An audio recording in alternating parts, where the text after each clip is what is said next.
Você já parou para pensar que a sua empresa pode estar pagando impostos a mais? O nosso sistema tributário é bem complexo e é comum as empresas pagarem mais do que o devido. Saiba que é possível recuperar os valores dos últimos 5 anos e reforçar o seu caixa. A Fortus Tax é especialista no assunto e já ajudou muitas empresas nos seus 18 anos de atuação. E o mais importante, você só paga pelo serviço depois que o dinheiro estiver na sua conta. Fortus Tax. Pagar o justo é o nosso forte.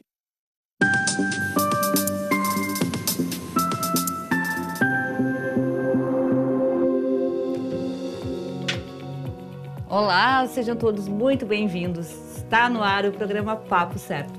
Segunda a sexta, às 20 horas e 30 minutos, estamos aqui para trazer para vocês mais informações e esclarecimentos sobre as diversas áreas do direito, empreendedorismo, trânsito, turismo, saúde e outros assuntos. Olá, tudo bem? Então, no nosso Papo Certo de hoje, estaremos falando sobre o tema da saúde e falaremos sobre as doenças comuns e respiratórias na infância. E quem está conosco é a pediatra e pneumopediatra, a doutora Larissa Durães. Muito obrigado pela presença, doutora. Obrigada pelo convite, ao Evani, à Amanda e ao programa Papo Certo. Então vamos conversar hoje um pouco sobre essas doenças, né, que deixam os pais às vezes de cabelo em pé. Seja muito bem-vinda, doutora Larissa. E então, atenção, papais, mamães e responsáveis pelas crianças. Trazer um pediatra aqui na bancada é para trazer mais informações para vocês. Vamos fazer um intervalinho, já voltamos.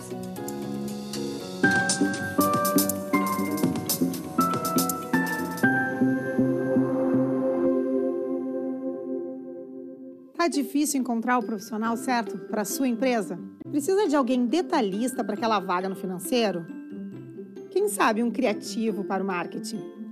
Ou ainda, alguém focado em resultados? A Fortus RH utiliza técnicas de seleção e processos estruturados, realizando entrevistas e aplicando provas e testes específicos. Tudo isso para buscar a pessoa certa para a vaga certa. Fortus RH. Conectar pessoas é o nosso forte.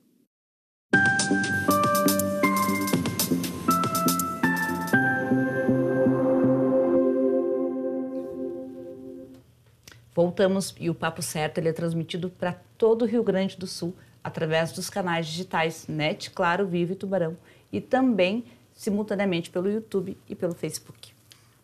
Então, doutora Larissa, para começarmos o nosso programa de hoje, em caso de febre na criança, sempre é necessário o uso de medicamentos? Então, essa é uma pergunta que os pais adoram fazer, porque a febre é um sinal que o corpo não está indo muito bem. Mesmo na criança, que existe alguma doença, pode ser um quadro viral, pode ser bacteriano. Na maioria das vezes, quando existe esse sinal, os pais já ficam preocupados no sentido de que é algo grave. E não necessariamente pode ser uma doença mais grave. Às vezes, um quadro viral também pode dar febre. Então, nem toda temperatura alta, nem toda febre precisa ser medicada. Porque a medicação para febre, ela é mais pelo mal-estar da criança do que pela temperatura em si. Então, assim, às vezes, tu pode dar mais líquido para a criança, às vezes ela está ativa, está brincando, e tu não precisaria medicar. Numa criança, por exemplo, que já está prostrada, que ela já está caidinha, jojadinha, né? E aí, com aqueles sintomas que às vezes eles não conseguem expressar quando são muito pequenos, então, assim, estão com dor no corpo, né? Dor na barriga, na cabeça, que às vezes nós adultos conseguimos expressar, às vezes eles só ficam mais prostrados, né? E aí, nesse momento, é importante a medicação. Então, a medicação para febre, eu gosto de dizer muito aos pais, ela é mais pensando no desconforto que a criança tem do que na febre em si. Tu falaste agora sobre alguns dos sintomas de desconforto, mas sintomas graves que a gente percebe que realmente precisa levar ao médico, quais são, doutora? Então, numa criança muito pequena, ou seja, abaixo de 3 meses de vida, a febre por si só já pode ser considerada um pouco mais grave. Então, essa criança precisa de uma avaliação e de uma atenção especial.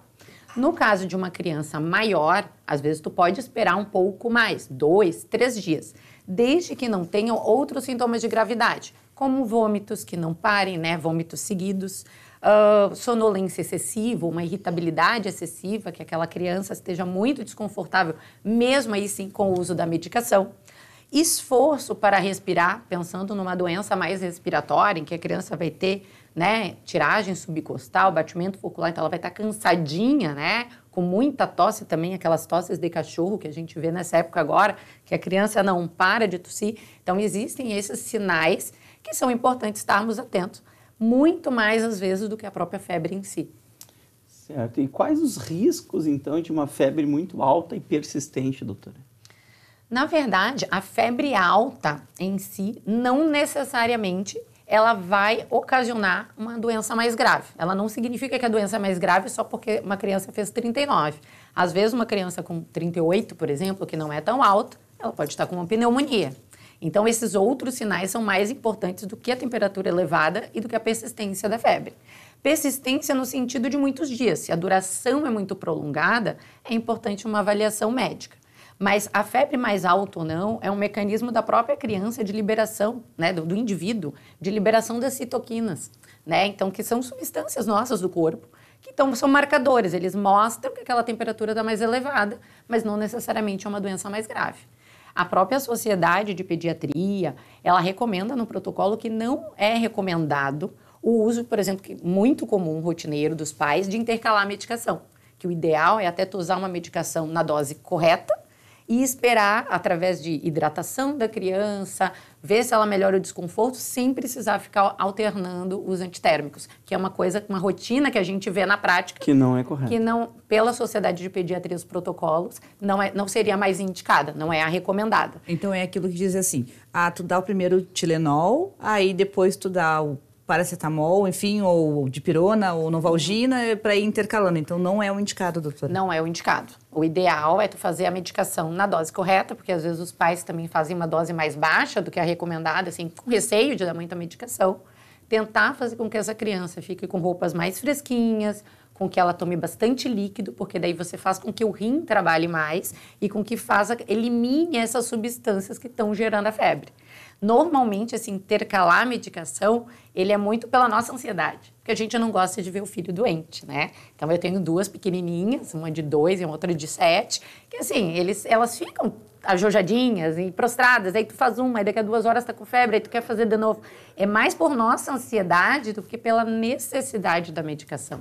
Então isso fica um alerta para os pais também, né? Observar bem os sintomas para não ficar dando muito remédio para a criança se realmente não precisa. Exatamente. Doutora, eu ia te perguntar sobre, nesta época, quais são as doenças mais comuns. Mas aqui no Rio Grande do Sul, como ao menos esse ano, né, tinha verão no nosso inverno e a gente agora está na primavera, fala pra gente de forma geral, então, quais são as doenças respiratórias mais comuns aqui do nosso estado? Então, essa época da primavera tá bem atípica, né? A gente hoje, por exemplo, tá frio. Tá frio, tá úmido, chovendo. Então, o que acontece é que a gente tem uma mescla, né, das viroses, tanto respiratórias, quanto também das viroses intestinais. O comum dessa época, primavera-verão, são as doenças que a gente diz de barriga, as enteroviroses. E aí vão entrar as diarreias associadas a vômito, a exantema, né, que são aquelas manchas no corpo, que daí tem o exantema súbito, tem que é a roséola, né? Então, essas são as mais corriqueiras dessa época do ano. Mas ainda estamos vendo doenças respiratórias também. Então, a gente ainda está vendo bronquiolites, né? Criança se atacando da asma, tudo isso nesse período. E essa variação de temperatura também, ela é muito prejudicial para a saúde, né, doutora? Ela também contribui na questão... questão... No dia 35, no outro dia 10 graus. Da imunidade, né? A imunidade, Vanira, é algo que realmente vai atrapalhar um pouco essa questão da temperatura e umidade. Então, quem é alérgico, quem é atópico, que tem rinite, né? Que tem asma ou bronquite... Eu sofro com a rinite e a primavera, para mim, é um veneno. Eu tenho que estar sempre tomando meus remedinhos lá, meu Avames para limpar ali. Exatamente. Né? Tem que estar sempre... A primavera é fatal e assim como muitas pessoas sofrem nessa época do ano, né? É verdade. Mas, doutora, com o aumento de casos de meningite, quais... As vacinas não podem ser esquecidas aí no calendário vacinal. Então, falar sobre o calendário vacinal é algo bem interessante, porque o nosso PNI, né, do Brasil, ele é um dos melhores do mundo, né? Então, eles cobre muitas vacinas mesmo. Então, a primeira coisa é fazer com que, pelo menos, o calendário que é recomendado pela Sociedade de Imunizações, ele seja aplicado, né? Então, assim, vacina pensando em meningite. A gente tem cobertura no calendário normal do SUS, né, que é feito no SUS. Tu tem a meningite tipo C, porque é um tipo de meningococo que abrange, se for olhar todo o Brasil, é mais de 70%. Lógico que se a gente vai estratificar daí sim as regiões, a nossa região tem uma prevalência do meningo tipo B de bola, que não está coberto no calendário vacinal brasileiro. Então, essa seria uma vacina, por exemplo, particular, muito importante a ser feita. Além disso, tem a ACWY, que pelo calendário do SUS, ela é a partir de 11 anos. Mas na rede privada, tu teria também a possibilidade já de antecipar e já fazer desde pequeno. É também do meningococo, só que ele pega, além do tipo C, o A, o WY. Esses outros subtipos, eles são muito corriqueiros por conta da nossa proximidade com a Argentina e o Uruguai. Então, ali é mais comum, e como muitos uruguaios, argentinos, vêm passar o verão, essa época do ano aqui no país, eles também carregam e trazem esse tipo de meningococo. Então, a prevalência não é tão grande, assim, em torno, talvez, de 15%, mas ainda assim é considerável, né? Porque a meningite é uma doença grave. Dentro do calendário vacinal, temos também a pneumo. A vacina pneumo 10, que é coberta no calendário do SUS, ela cobre boa parte dos pneumococos, que causam tanto meningite por pneumococo, quanto a pneumonia. Só que a gente já tem outras vacinas um pouco mais completas. Então, a gente tem a pneumo 13, que pega a cepa 19A, que dá otite, pneumonias. E agora já tem a vacina pneumo 15 também, que é bem interessante. Que é um avanço na tecnologia muito bom, né, doutora? E pro Nos últimos 5 anos, eu não sei se só eu que estou observando, assim, percebendo, mas teve um avanço gigantesco no número de opções, talvez a própria Covid tenha estimulado esse desenvolvimento de novas vacinas. Estou correto nesse meu pensamento, Sim, doutora? Com certeza. É muito interessante, assim, a ampliação das vacinas, né? Então, a gente tem agora, para chegar do pneumococo ano que vem, talvez a pneumo 20, que é algo que já foi liberado pela FDA nos Estados Unidos. Para o SUS também, não é, doutora? A ideia é que aos poucos as vacinas sejam integralizadas. Provavelmente a pneumo 13 seja uma que deva entrar para o calendário, ampliação no calendário do SUS, porque são esses subtipos, por exemplo, o 19A, que estão circulantes. Então, é importante ter essa integralização da pneumo 13 para a vacina do SUS. No início, o custo é alto, né, para o SUS, Exatamente. Mas a gente sabe que, trabalhando preventivamente, como eu sempre digo, o que se economiza é 5, 10 vezes mais do que o custo daquela vacina com o tratamento. Né? Principalmente pelas internações, né? Porque uma pneumonia grave, que cause derrame pleural, que leve a criança a um estado mais grave, se tu protege antes, tu vacina antes, essa criança está protegida ali na frente. Uma meningite que causa sequelas, né? Porque a meningite bacteriana, ela causa sequelas. Então, são vacinas importantes. A meningite é gravíssima. Né? Eu, infelizmente, não conheci. Até conheci, mas eu era muito novinho. Eu tive uma irmã que faleceu com meningite. 3 meses de idade. Foi realmente bem sério, né? Foi bacteriana no hospital. Então, realmente a meningite não, e realmente ela acontece, né? Bom, doutora, uma pergunta que eu tenho para ti agora, creio que seja muito corriqueira, até para o pessoal de casa. Eu me confundo, confesso para vocês. Bronquiolite, bronquite e asma são totalmente diferentes ou elas se entrelaçam em algum momento? Na verdade é tudo muito parecido, porque a gente está falando de inflamação que está dentro do brônquio e, no caso, vamos começar assim, vamos tentar resumir. A bronquiolite é como se fosse o primeiro e o segundo episódio de chiadinho no peito, que é a sibilância, em crianças menores que 2 anos. É uma doença viral. Então, normalmente, essa inflamação ela vai ocorrer nos brônquios pequenininhos, que são os bronquíolos, né? Que são os ramos dos brônquios pequenininhos. Então, o que acontece? Essa bronquiolite ela vai causar tosse, né? Resfriado, vamos dizer, ela começa geralmente com coriza, um pouquinho de tosse, pode ter febre baixa e ela evolui com sintomas respiratórios de via inferior, que é quando a inflamação atinge os bronquíolos. Então, a criança vai ter esforço para respirar, que são os sinais, né, taquipneia, que é o aumento da frequência respiratória, que os pais têm que estar atentos para levar à emergência. Quando a gente pensa na bronquite, por exemplo, que é o termo popularmente usado, geralmente é o lactente sibilante. É aquela criança que faz várias bronquiolites. Então, ela tem um episódio de recorrência da bronquiolite. Então, ele vai lá e faz uma primeira, faz uma segunda, ainda é bronquiolite, mas fez terceira, quarta, todo mês está fazendo bronquiolite. Bom, tem alguma coisa que eu tenho que investigar nesses casos, porque aí não é só bronquiolite viral, daqui a pouco ele tem uma predisposição até genética, de atopia, daqui a pouco os pais são asmáticos, de fazer essa recorrência. E provavelmente essa criança vai precisar de medicação inalatória preventiva, porque esse brônquio volta a ficar inflamado ao contato ou com fatores alergênicos ou com viroses mesmo, ou com vírus. No caso da asma, Às vezes, uma criança que é um lactente sibilante, 2 aninhos, 3 aninhos, tu já fica assim, talvez ele seja asmático mesmo.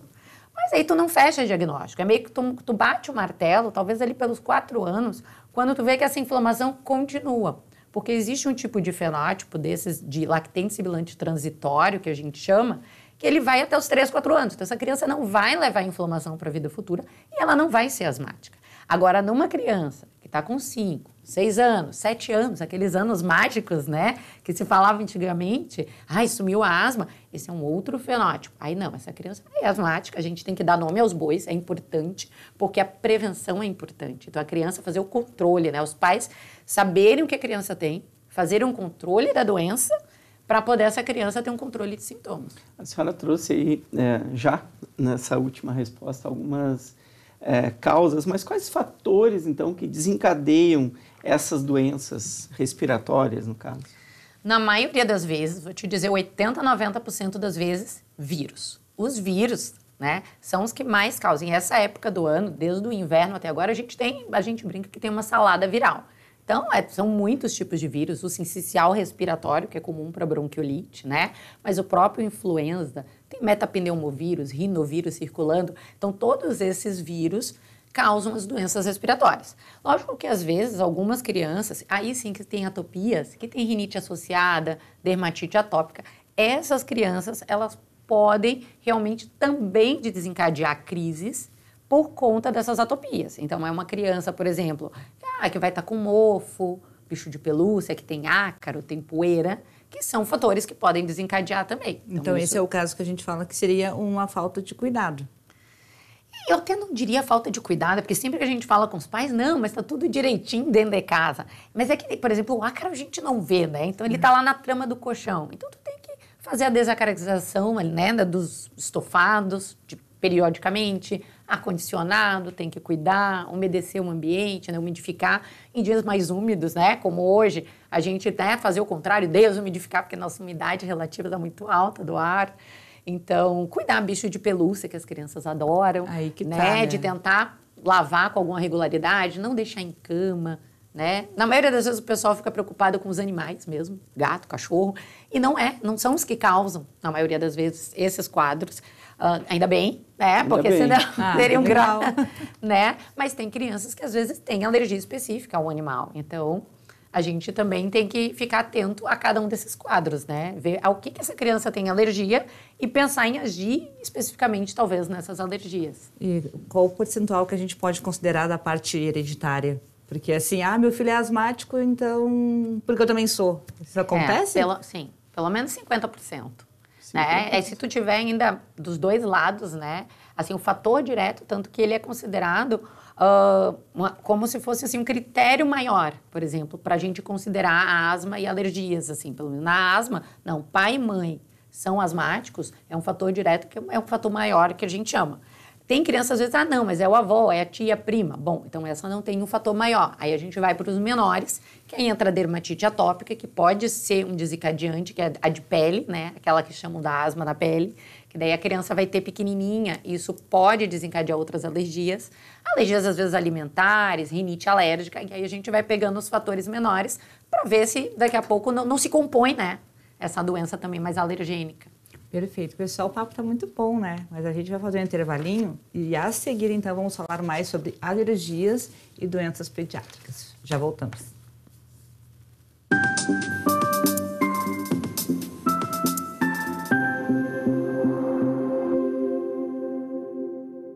Tal ganhar o prato do seu acompanhante. Com esse app você compra um e ganha um. Simples assim. Vale também para ingressos e hospedagens. De Gramado para o Brasil, o Prime Gourmet traz experiências incríveis para você. Baixe o app grátis e assine quando for usar. Já somos mais de 500 mil aproveitando esse guia gastronômico e turístico. Faça parte desse clube também. Para o cliente, economia e experiências em dobro por um ano. Para o parceiro Prime, clientes selecionados. Uma forma elegante de utilizar descontos.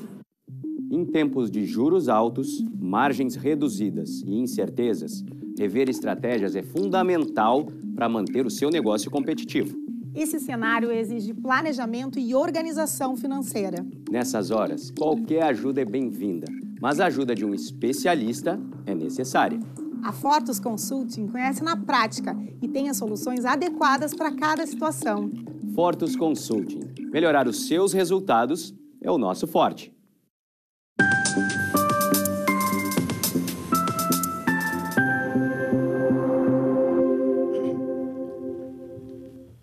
Voltamos com o Papo Certo e hoje o papo é de saúde, mas todas as segundas-feiras lá no nosso Instagram, papocerto.com.br, tu consegue ver toda a agenda da semana e também sugerir o assunto ou o tema que tu queres ver por aqui.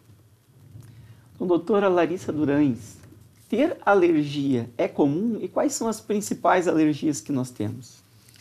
Aqui no sul do país, realmente, ter alergia é mais comum do que muitas vezes em outras regiões. E as alergias mais comuns são a rinite alérgica, né, que é mais nasal, tem a asma alérgica, a dermatite atópica. Então, essas são as alergias mais comuns e que, na maioria das vezes, ela pode ser a ácaro, poeira, mofo, a umidade, a floração da primavera. Então, são muitos fatores desencadeantes das alergias. Vamos falar um pouquinho sobre cada uma delas, então. A rinite alérgica, o que ela é e como ela se trata? A rinite alérgica é uma alergia que geralmente a criança ou o adulto ela vai ter coriza, espirros, né? A criança que tem rinite, tu já sente, né? Ela tem às vezes até aquela marquinha assim em cima do nariz de tanto mexer, né? Então, a rinite a gente tem diversas formas de tratamento. A mais indicada é a profilaxia nasal tópica, né? Com corticoide nasal. Mas a gente tem outras formas, tem antileucotrienos, tem antihistamínicos, que são os antialérgicos. Então, é importante avaliar essa rinite para poder fazer o tratamento adequado. E a dermatite atópica, como pode ser tratada? A dermatite atópica é uma criança que, na verdade, vai ter muitas vezes, desde pequena, essa alergia na pele, que a pele ela vai ficar mais áspera, mais seca, em momentos ou muito quentes ou muito frios. E principalmente em região de dobras. Então, assim, o tratamento é uma boa hidratação dessa pele. Não adianta ser hidratantes comuns, então tem que ser aqueles hidratantes emolientes, mais específicos, né? Fazer acompanhamento, às vezes até com dermatologista em associação, para poder ver, a depender do grau dessa dermatite. Porque é uma criança que vai coçar a pele, atrapalha o sono, né? Que é algo que a gente não quer na criança, mas que às vezes ela fica se coçando de noite, contato com roupas, cuidar banho quente em excesso, porque também pode piorar a dermatite, roupas às vezes de lã muito, né, que possam causar mais alergias, às vezes a lã faz isso, né, no inverno. A criança sente mesmo frio ou calor que o adulto, tá certo? Porque às vezes os pais querem encher a criança de roupa e a criança fica toda pipocadinha. Exatamente. Às vezes a criança até parece que sente menos frio, né? É verdade. do que a gente. Porque eles são mais Mas ativos, eles não né? têm como se defender, os pais enchem de roupa, eu fico às vezes assim... E a criança tem um metabolismo acelerado, então eles estão sempre a 1000, né? Então eles... Não precisa encher de tanta Não roupa. precisa encher de tanta roupa. Chegou aqui uma integração da nossa audiência, uma pergunta simples, mas que eu creio que faça realmente muita diferença, porque é verdade, o que é considerado virose? Parece que levo minha filha ao médico e o médico só diz que é virose. Tudo é virose. Tudo é virose. É verdade. Então, graças a Deus que tudo é virose, porque assim, se 90% não fosse virose... Pobre das crianças, porque tem doenças graves e bacterianas. Então, que bom que quando tu vai ao médico, ele te diz que é uma virose. Porque é mais fácil de tratar, ou menos difícil. Menos difícil de tratar, porque tem um tempo de duração limitado, é 5, 7 dias. Na maioria das vezes não leva a complicações, não leva a sequelas graves. Lógico, depende do tipo de virose, mas é mais fácil, é melhor. E a virose em si, para vocês terem uma ideia, em torno de 10 a 12 viroses por ano em cada criança. 10 a 12? Principalmente no começo de escolinha, nos 3 primeiros anos de vida, onde a criança ainda está fazendo a própria imunidade. Então, todos os meses a criança vai ter uma virose diferente. Praticamente isso. Por isso essa sensação da telespectadora. Então, 3 vezes que levou as 3 eram virose. Exatamente. Eu estou sempre levando no médico, é virose. É isso mesmo. Lógico, tu tem que ter um médico de confiança, alguém que vai te dizer, olha, é virose mesmo. Né? E às vezes a virose até pode evoluir para quadros bacterianos. Também existe essa possibilidade. Mas ainda bem que são mais viroses do que não viroses. É que dá a impressão para a gente, nós os pais, que tem que ter um nome para a doença. Para poder sair dali sossegado do consultório. Sim, mas é que são às vezes diferentes vírus, né? Não é o mesmo, não é a mesma virose. Exatamente. E a gente não tem esse painel viral, a gente não faz para cada virose. Geralmente se faz quando a criança interna. Então, se a gente parar para pensar assim, vou dizer que é uma faringite viral, virose igual, né? Não vai mudar muito, eu só vou te dar um nome complexo para uma doença simples. Para te ficar pensando ou procurando na internet como que se resolve. Exatamente. E aí isso traz mais dor de cabeça do que facilidade, porque tu bota na internet, sai até câncer. Meu Deus. Né? Na verdade, o Dr. Google sai. Deixa como virose, pessoal, que tá tudo certo. Doutor, uma pergunta aqui que pode parecer boba, mas eu acredito que saber reconhecer a diferença entre gripe e resfriado é importante, não é? Sim, porque o resfriado ele é algo mais simples, vamos dizer, alguns tipos de vírus que causam só rinorreia, que é a coriza, tosse, secreção, obstrução nasal, né? A gripe é quando a gente fala com esses termos, e pode ter febre associado, mas eu estou me especificando o vírus influenza. Então, o vírus, quando a gente fala em gripe, síndrome gripal, estamos falando no vírus influenza. Então, o vírus influenza, que tem vacina anual, é importante essa proteção, porque daí vai proteger das formas mais graves do influenza. Doutora, talvez seja a nossa última pergunta. Das doenças respiratórias agudas, quais podem levar o paciente a óbito?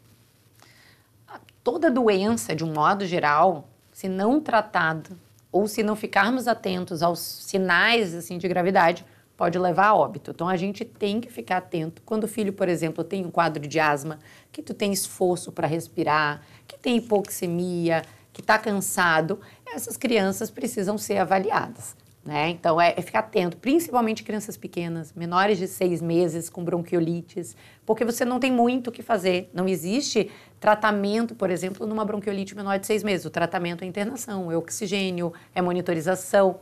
Então, essas doenças, a idade da criança é muito precoce, ou crianças que têm doenças, é importante frisar, e têm comorbidade. Então, assim, sempre que a gente estiver falando, aí sim, de um cardiopata, de alguém que tem algum tipo de síndrome, de condição mais especial ou até oncológica, essa criança precisa ter um olhar mais atento. Porque a gente estava falando de febre em criança que não tem uma comorbidade, né? Mas uma criança que tem comorbidade, o olhar é sempre diferenciado.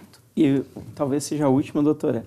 A senhora ainda recomenda, acredito que sim, a vacina do Covid? Sim, todas as vacinas do calendário vacinal, elas são importantes. A própria Sociedade Brasileira de Pediatria, a Sociedade Brasileira de Imunizações recomendam. Tem todas as dúvidas no site deles para ser tiradas em relação à segurança e eficácia da vacina. A gente viu um controle, uma diferença depois da vacinação da população, né? Então, é importante. A gente ainda não entende muito bem a Covid, né? Mesmo as novas cepas que vão surgindo e o que elas podem deixar de sequelas e de Covid longa, porque muitos estudos, eles também vão sair mais adiante, né? Então, as vacinas, de um modo geral, são seguras e são elas que freiam todo o impacto dessa gravidade de doenças que a gente vê. Doutora, ficaram muitas perguntas aqui, então as não respondidas agora serão logo após o programa. Quero te agradecer muito a tua presença e te convidar para voltar ao Papo Certo. Obrigada, Papo Certo, obrigada ao Ivanir e à Amanda pelo convite. Adorei poder esclarecer algumas dúvidas. Sempre são muitas dúvidas, né? E é importante ter o pediatra assistente que acompanhe, né? Que tire essas dúvidas. Muito obrigado. Eu agradeço também vocês de casa que nos assistiram, deixando um abraço grande lá para o pessoal de Nova Petrópolis. Então, pessoal, ficamos por aqui e amanhã às 20h30 mais um Papo Certo inédito para vocês. Até lá!